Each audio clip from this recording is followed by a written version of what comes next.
सोन्याच्या पावलाने महालक्ष्मी आली ओवाळीते कापुराने. भक्ता प्रसन्न झाली सोन्याच्या पावलाने.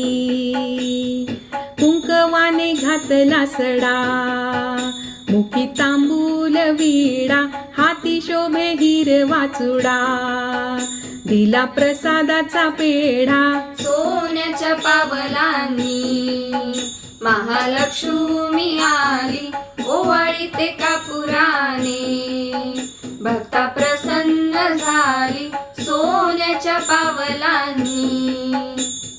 नेत्रांच्या लावल्या ज्वाती पंचप्राणांच्या ज्योती आरती भक्त गाती.